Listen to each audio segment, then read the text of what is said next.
अस्सलातु वस्सलामु अलैका या सय्यदी या नबी अल्लाह व अला आलिका व सहाबिका या नूर अल्लाह।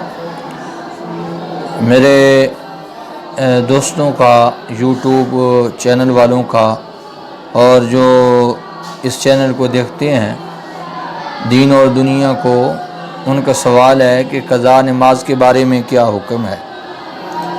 क़ज़ा नमाज के बारे में हुक्म ये है कि क़ज़ा नमाज अदा की जाए। फ़जर की नमाज के बाद आप 2 फ़र्ज़ क़ज़ा पढ़ सकते हैं। ज़ोहर की नमाज अदा करने से पहले भी क़ज़ा नमाज पढ़ सकते हैं, बाद में भी पढ़ सकते हैं।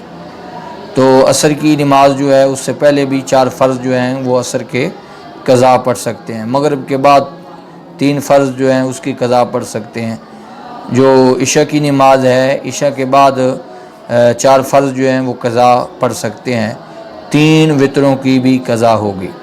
फ़र्ज़ और वितर इनको क़ज़ा करके पढ़ना होगा। तो इसकी नीयत समात करें।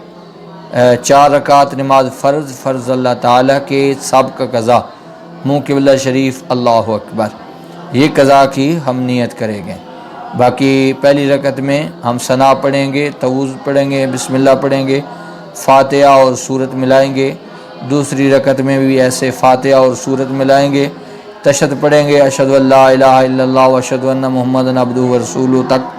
फिर खड़े हो जाएंगे, फिर फ़ातिहा अकेली पढ़ेंगे। चौथी में भी फ़ातिहा पढ़ेंगे और चौथी रकत मुकम्मल करने के बाद यौम यक़ूमुल हिसाब तक हम पढ़ के सलाम फेर देंगे। ये क़ज़ा नमाज अदा करने का तरीका है।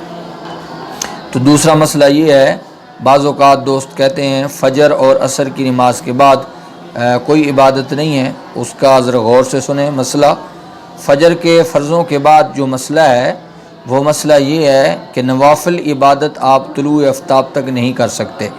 असर के बाद भी यही मसला है कि मग़रिब टाइम तक आप नवाफ़िल इबादत नहीं कर सकते। जो क़ज़ा है वो पढ़ सकते हैं। तो फ़ुक़हा ने इसलिए लिखा है, तो नमाज तो छोड़ना गुनाह है, लिहाजा नमाज छोड़ना गुनाह है। इस बात पे तवज्जो करना, नमाज छोड़ना गुनाह है।